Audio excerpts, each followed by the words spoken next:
Hey y'all, this is Ashton the Motivator. See, I got my Saints hat on. Go Saints. Shout out to all my family in Louisiana.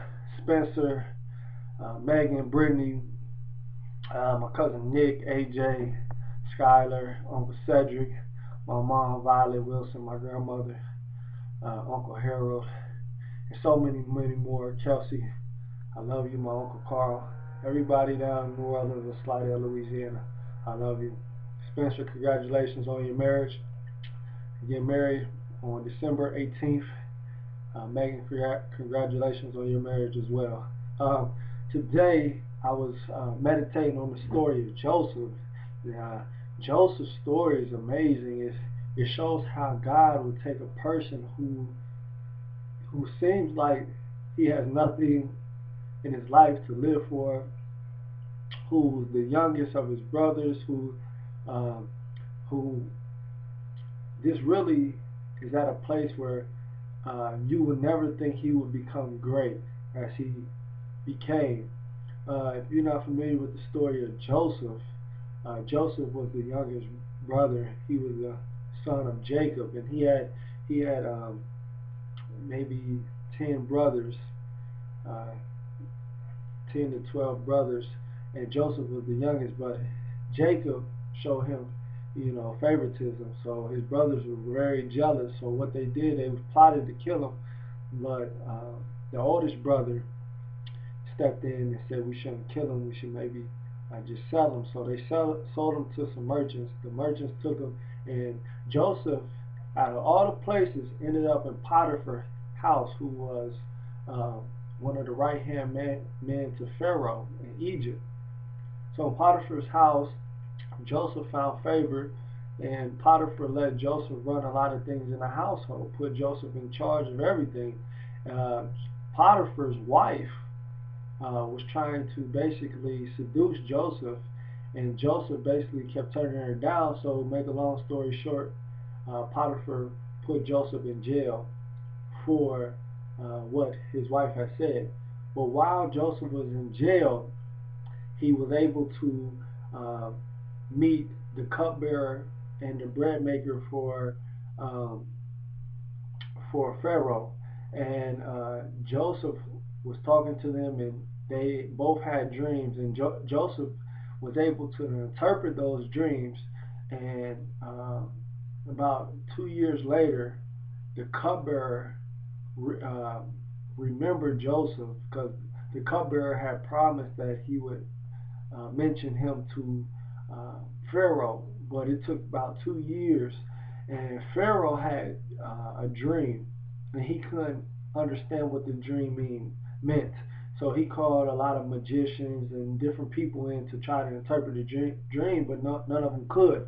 So the cupbearer remembered Joseph, and he called for Joseph out of jail, and Joseph was able to interpret Pharaoh's dream, and out of that, Pharaoh put Joseph in charge of everything. Basically, he was like a second Pharaoh in command. And Joseph um, told Pharaoh his dream meant that there was going to be 7 years of prosperity in the land and 7 years of famine after that to follow. So for 7 years, there was the dream came true, the interpretation came true. So Joseph stacked up grain, food, different things, while there were 7 years of harvest and plenty. And after that, there was people from all over the land that came when there was a famine, and some of the people were Joseph's brothers. So Joseph was in charge of the whole kingdom of Egypt now.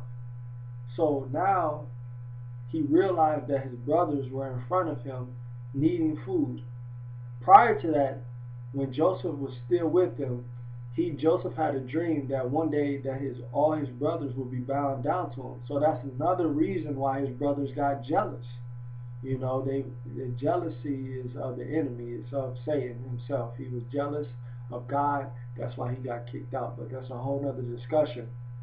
But they basically were in front of Joseph and bowing down. So Joseph, he had to basically take a step back and cry because he hasn't seen his brothers in so long.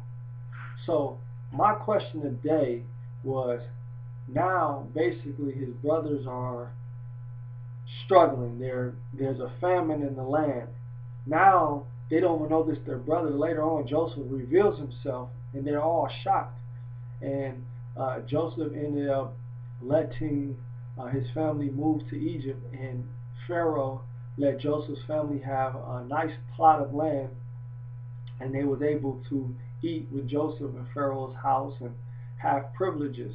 But my question today is, it reminded me of things I go through and things I went through, and this deals with forgiveness.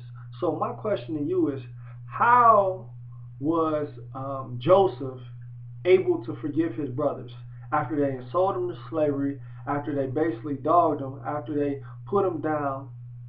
How was he able to forgive his brothers?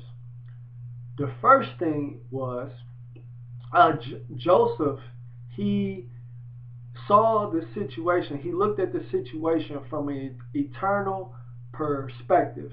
He was able to look at it from an eternal perspective, and he knew what God had did in his life. He knew that he got sold, but he was able to take that and say, God had to let that happen so I would be here, so then later on I will be able to help my family while they're in need. But some of us would have looked and be like, oh, my brothers did this, my sisters did this, now I got to get revenge. But no, it's time to look at life from an eternal perspective instead of looking at it from a worldly view, because God doesn't live in the realm of the human mind. He lives outside of the box. So Joseph was able to look at this situation from an eternal perspective. And Joseph also had to prepare in advance to forgive. So you have to prepare yourself to forgive. Sometimes it's hard to just forgive, but you can prepare yourself. Finally, he receives their confession of repentance for their sins. And a lot of people are living in the past. You got to let the past go, because if you live in the past, it will keep you in the past. You have to live for the future. A lot of people live in the past, or past people, situations, and circumstances. You can't live in the past. So whatever you're going through today, you got to let it go. Let it go, or you're going to be held down. So many people live in the past, and so many people won't participate in their own rescue. So today I'm encouraging you to participate in your own rescue. Participate in it. So, whom do you need to forgive today? Think about that. Do you want restitution? Do you want revenge? Can you let someone offend you? Can you let somebody off the hook, the one that offended you, like Joseph did? Will you be able to forgive today? This whole message is about forgiveness. Joseph was able to do it after being sold. He was able to do it after all that because he saw from an eternal perspective how God was able to bless him. Your situation, sometimes God's the one that is doing the shaking. Sometimes God's the one that's taking you through it. If Joseph would have never been sold, if his brothers would have never had that jealousy, Joseph would have not have been second in charge of Egypt.